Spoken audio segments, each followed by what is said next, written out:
Phone చేసాం వచ్చిందా అది మరి ఇంటికి వచ్చినప్పుడు కూడా అంతే మేము ఎలా ఓటు అడగడానికి ఎలా వచ్చామో మీకు సాయం చేసే రోజుల్లో కూడా అదే విధంగా ప్రతి ఒక్కరికి.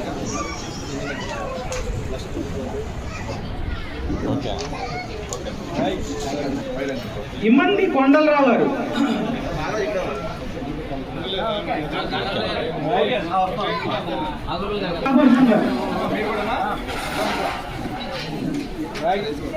తోట లక్ష్మి,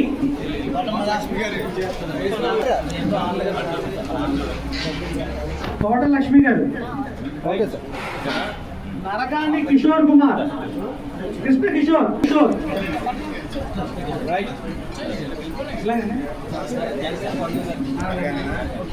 తోట గంగాధరరావు గారు, తోట గంగాధరరావు గారు,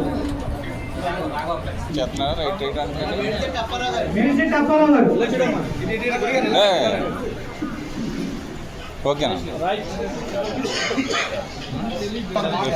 మునుకొండ గంగాధరరావు, మానుకొండ గంగాధరరావు, ముత్తునూరి ప్రభాకరరావు గారు,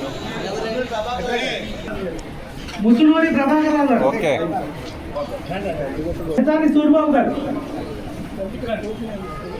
బెడతాని సూర్బాబు గిరి, రేళ్ల శివగిరి గారు,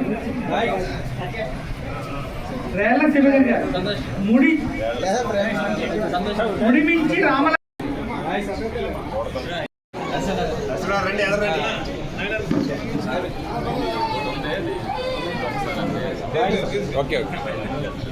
కొంపంగి గాంధీ బాబు గారు, మోట్రు అశ్విని కుమార్ గారు,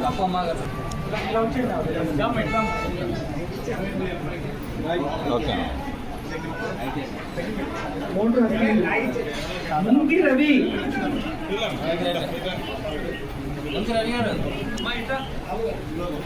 అల్లం ధర్మారావు గారు,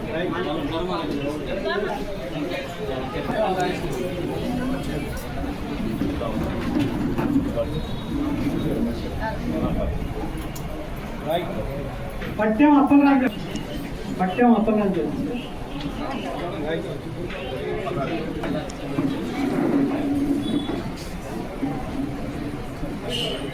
ఓకే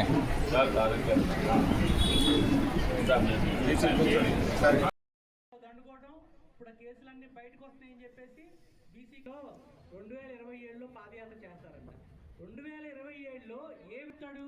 2027లో ప్రభుత్వం పరిపాలించిన విధానాన్ని బట్టి 2027లో పాదయాత్ర చేసేది వద్దనేది డిసైడ్ చేసుకోవాల్సి, ఇప్పుడే డిసైడ్ చేసి చెప్తున్నాడంటే ఈయన. సీఎం రిలీఫ్ ఫండ్ అనేది మరి ఏలూరు నియోజకవర్గంలో నిరంతర కార్యక్రమం. మరి ఎందుకనంటే ఏదైతే ఆరోగ్యశ్రీలో ఎన్టీఆర్ వైద్య సేవలో ఏదైతే వాళ్ళకి మెడికల్ రికవర్మెంట్ రాదో అవి రాని వాళ్ళందరినీ కూడా మరి సీఎం రిలీఫ్ ఫండ్కి పెట్టుకోమని చెప్పడం జరిగింది. ప్రతి ఒక్కరు కూడా మా కార్యకర్తలు కానీ నాయకులు కానీ ఎవరైతే పార్టీ కోసం కష్టపడిన వాళ్ళు కానీ అలాగే కామన్ మ్యాన్ ఎవరైతే ఉన్నారో వాళ్ళ ఇబ్బందుల్లో ఆర్థికంగా ఎవరైతే ఇబ్బంది పడుతున్నారో ఆరోగ్యం పట్ల వాళ్ళందరినీ కూడా ఐడెంటిఫై చేసుకుని తప్పనిసరిగా వాళ్ళందరికీ కూడా మనం సహకారం అందించాలనే ఉద్దేశంతో వాళ్ళందరినీ కూడా ఏలూరు ఆఫీస్ దగ్గరికి తీసుకురావటం, వాళ్ళకి ఏదైతే ఉన్నదో ఒక్కసారే వాళ్ళ ఆఫీస్కి రావడం జరుగుతుంది. ఇవాళ వరకు రెండోసారి అనేది వాళ్ళని ఎవరిని కూడా ఒక్క మనిషిని కూడా మేము తిప్పడం జరగలేదు. ఒక్కసారి వచ్చిన తర్వాత అప్లికేషన్ పెట్టించుకోవటం, దానికి సంబంధించి ఇప్పటికి ఇవాళకి సుమారుగా 125 మంది పైన అందరికీ కూడా ఈ సీఎం రిలీఫ్ ఫండ్ అందజేయడం జరిగింది. ఇవాళ రమారమి 23 మందికి 17,70,000 రూపాయల దాకా చెక్కులు అందరికీ కూడా అందించడం జరుగుతుంది. రమారమి ఇప్పుడు 1,80,00,000 పైన మరి ఏలూరు నియోజకవర్గం నుంచి సీఎం రిలీఫ్ ఫండ్ ఈ 10 నెలల కాలంలోనే మనం అందించడం జరిగింది. ఇంకా రమారమి 80 ఫైల్స్ అక్కడ ఉన్నాయి. ఎందుకంటే పెట్టిన తర్వాత 2 నెలల నుంచి 3 నెలల లోపు ప్రతి ఒక్కటి కూడా ఇవాళ వరకు కూడా పెట్టిన ఫైల్ ఒకటి కూడా మా ఆఫీస్ నుంచి ఏదైతే ఏలూరు నియోజకవర్గం నుంచి పెట్టామో ఒక్కటి కూడా రిటర్న్ రాలేదు. ప్రతి ఒక్కరికి కూడా ఎంతో కొంత మామూలుగా వాళ్ళకి ఉపశమనం కోసం ప్రతి ఒక్కరికి కూడా ఇచ్చారు.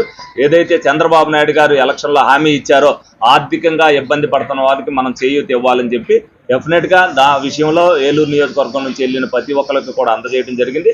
ముందుగా మరి మా చంద్రబాబు నాయుడు గారికి, ముఖ్యమంత్రి గారికి మా ఏలూరు నియోజకవర్గం తరఫున ధన్యవాదాలు తెలుపుకుంటున్నా. అలాగే కార్యకర్తలు కానీ, నాయకులు కానీ వాళ్ళు కూడా ఏదైతే వార్డులో ఇబ్బంది పడుతున్నారో వాళ్ళని కూడా ఇక్కడికి తీసుకొచ్చి వాళ్ళు కూడా ఏ ఇబ్బంది పడకుండా చూస్తున్నందుకు వాళ్ళకు కూడా ఏదైతే అదే విధంగా మరి ప్రజలతో అనుసంధానం అయినప్పుడే రేపొద్దున మనం ప్రజల్లోకి వెళ్ళగలుగుతాం. వాళ్ళు ఏదైతే కొంతమంది వైసీపీ వాళ్ళు విమర్శిస్తున్నారో మేము ఈ పనులు చేసాం, ఇంకొక పని మిగిలిపోయిందని మేము చెప్పగల ధైర్యం మా దగ్గర ఉంది. ఈ 5 సంవత్సరాల కాలంలో ఒక్క పని కూడా చేయకోకుండా వాళ్ళు ఇదే మా ప్రెసిడెంట్ గారు అన్నట్టు పాదయాత్ర దేని మీద చేస్తాడనేది చెప్పాలి. ఎందుకనంటే వాళ్ళు విమర్శించడానికే పని తప్పితే రెండో దానికి ఏమీ లేదు. ఇటువంటి కార్యక్రమాలు లోగడ 5 సంవత్సరాలు ఏ విధమైన కూడా చేసినవి లేవు. సీఎం రిలీఫ్ ఫండ్లు అనేది చెక్కుల రూపాయన ఎన్ని చెక్కులు పోయినాయో కూడా ఆ రోజున స్కామ్ కూడా బయటపడడం జరిగింది. ఇక్కడికి వచ్చిన తర్వాత ఒక పారదర్శకంగా ఎవరైతే నిజంగా లబ్ధిదారుడు ఉన్నాడో, ఏదైతే హాస్పిటల్ జరిగి ట్రీట్మెంట్ చేసుకున్నాడో వాడికి ఏం జరిగిందనే దాంట్లో ప్రతి ఒక్కటి కూడా రికార్డ్ పరంగా చేసి వాళ్ళందరికీ కూడా అందిస్తున్నందుకు మేము కూడా గర్వంగా ఫీల్ అవుతున్నాం. డెఫినెట్గా కూటమి ప్రభుత్వం అనేది ప్రజల ప్రభుత్వం అనేది ప్రతి ఒక్కరు కూడా గమనించాలని సందర్భంగా తెలియజేయడం జరుగుతుంది.